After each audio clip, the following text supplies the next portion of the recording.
Excuse me, I'm so sorry.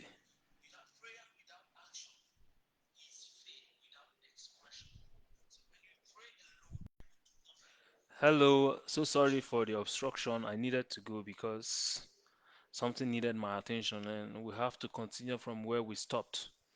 Are we ready?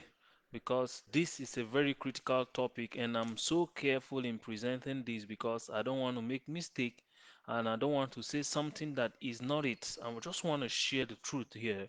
And I was talking about the silent mistakes that that is causing us not to produce result, that we only pray but we fail to do the other part of the equation. If you want to produce result in this life, you have to understand that it's all about praying, hustling, and you repeat. It's not just praying alone, it's not just hustling alone. And when I say hustling, not just hustling, but focused, strategic kind of building of a brand that will pay you long term. You understand? So I said the mistake here is you prayed but didn't move. You prayed but did not take action. And I was about to speak about on the second mistake when I had to go off, but I'm back now. The second mistake that we make, that people make, that you make is you prayed for change but kept old habits, same routines, same mindset, same decisions. You didn't change anything. You didn't change the way you do any of the things, and you are expecting your life to change. It doesn't happen that way. If you want to change your life, you don't even have to pray. All you need to do is to figure out how to change your behaviors, change your routines in the morning. Do you spend time reading or you spend time playing? Do you spend time reading or you spend time watching movies? Chatting on your phone, scrolling through the internet. How do you do? What are your routines? How do you see things? What's your viewpoints about money, about people, about business, about finances?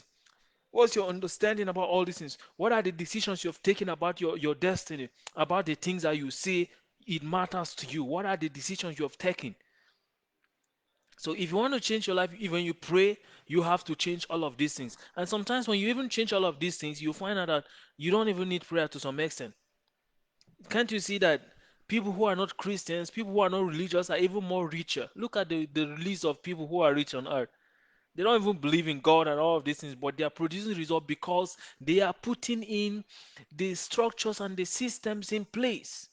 They have character, they are working it out, and so things are changing for them. Now, the silent mistake number three is you ask for direction but ignored clarity. God answered, but the answer requires discomfort, and because it requires discomfort, most people don't do what He told us. You don't do what He told them. Obedience is often inconvenient. If you want God, if you want to do things with God, you should get set for inconvenience. In fact, if you want to be successful, you must be willing to be uncomfortable because that's the part of being successful. You must learn to be uncomfortable, being comfortable, uncomfortable because it's a journey that is so uncomfortable, so painful, and that is it. So the last mistake that people do, that you do, that makes your prayers not to seems to be producing result is you prayed against fear but didn't confront it. Fear is not rebuked away. Fear it is walked through. When you feel fear, you don't pray against fear. No, maybe a lady heard the sound of rat in the sling and begin to run and shout and praying and casting. That's not how to kill fear. If you want to kill fear, you confront it. You do the things you are afraid of. Write that book. Go live like I'm doing. Do those things. Do it. Let the wars happen, man. You get to wake up and do the things that you are afraid of. When you pray, when you take a good example, take a good observation about what I've just spoken here, it is going to change your life. So now this is how the patterns look like. When you pray, you listen to instructions, and these instructions, you are to take action on these instructions. And when you take actions, then God will now produce the result. Just like from the previous life I said, if you want to change your life, what you need to do first is when you pray, when maybe you plant the seed, God will tell you, okay, water it, put on this fertilizer, do this and this and this. These are the instructions. It's now your part to now water the seed, to put on fertilizer, to do this and this and this and this and that. And when you do all of these things, then God will not do the ones you cannot do. Because when you plant a seed, you don't know how it grows, you don't know how it's happening, but it is happening. And that's how it works. So when action is missing, results delay. Action is the missing thing. There are some people that are focused on action, action, action again, and fail to pray to get direction and instructions. These two also fail. But when you balance the two, you pray, you get instructions, you now take action, then you will find out that your life is changing. So from now henceforth, whenever you pray, expect an instruction. And when the instruction showed up, you are to take the action needed. Take the actions, and God is going to surprise your actions. Now, this is how Jesus did it, our model. Jesus prayed. When he prayed, then he acted. He prayed, then he moved. He prayed, then he obeyed. Obeyed his father, he moved, he acted. He was not dumb and just praying, spending 40 days in the wilderness, and that's all. No, he went into the market, he went into sinners, he went into the people that the society have despised. He went in there and preach and do things. He didn't only spend time praying alone. When he pray, he get a direction. He now come back and do things. So you have to learn to balance the two. Don't just close yourself in the house 40 days, you quit your job and only pray, pray, pray, pray. No. You pray, you walk, you pray, you walk, you mix the two together. That is the pattern. That is the formula. But here's the reality in Nigeria, in Africa, in all these developing countries. You can pray for favor, but refuse to learn a skill. That's our problem. And if you do that, that's not faith. Because this is what the Bible even says about this. I will bless the work of your hands. God even asked Moses, what are you carrying in your hands? So, what are you having? You can pray for favor, but if you don't learn a skill, nothing is going to change. You won't attract the favor. Learn skills, communication skills, building rapport, building relationship. There are many skills that soft skills that you can learn that will make favor to be free. You just be attracting instead of chasing. So when you pray for favor, learn a skill. How do you communicate with people? Books like this, go and do research, find out about books like this, and they will speak to you. They will change your life. You can also pray for increase, but if you avoid that responsibility, nothing is going to happen. My mentor, Miles Munro, he said, don't even pray to God to increase things, to give you things, but what? Pray to God to give you the grace to manage. When you manage what you have, it increase. Is a law in the universe.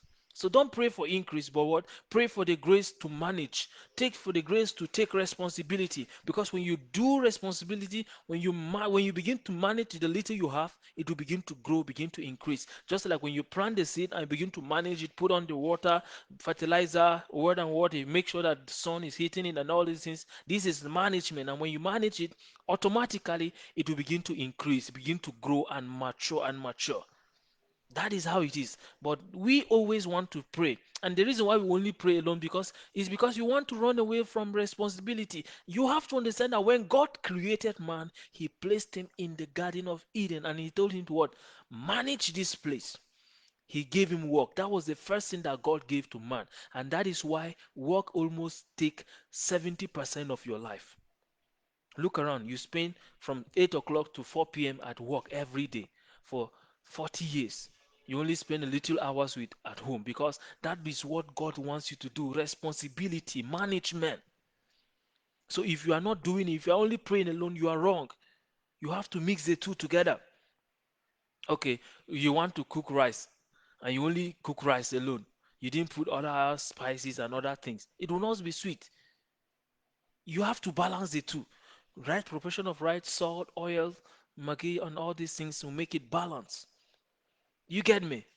If you don't do that, that is not faith. It is avoidance. You only pray because you want to run away from responsibility. And if you're running away from responsibility, it's a sin.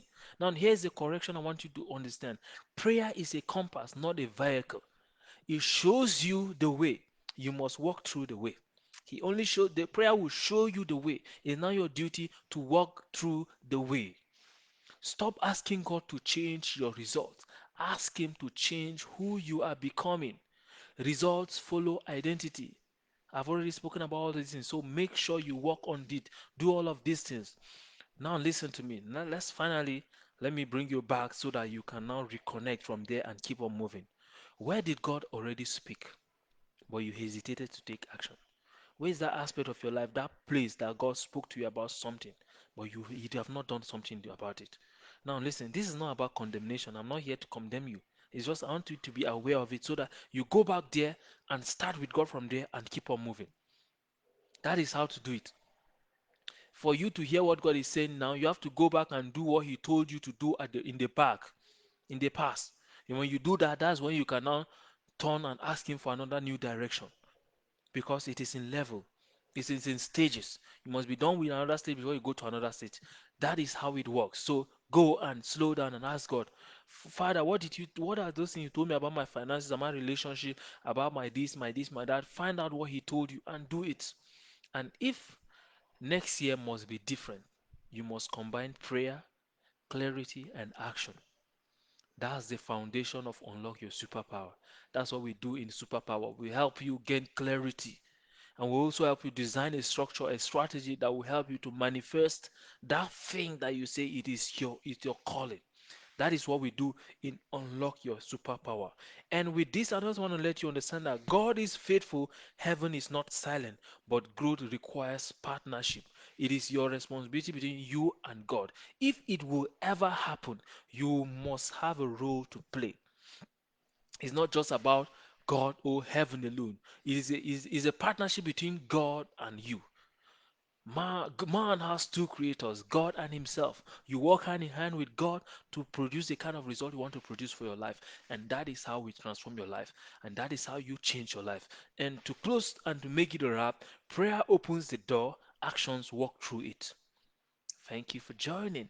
Stay aligned, stay obedient, stay motivated and stay moving. With this, we're going to stop here. Remember, my name is Paul Ifine. I'm a life strategist. I'm always on a journey to help you become a better version of yourself in a very short period of time, almost immediately. I love you. See you on my next live session. Yeah, we stop here for now. You get it?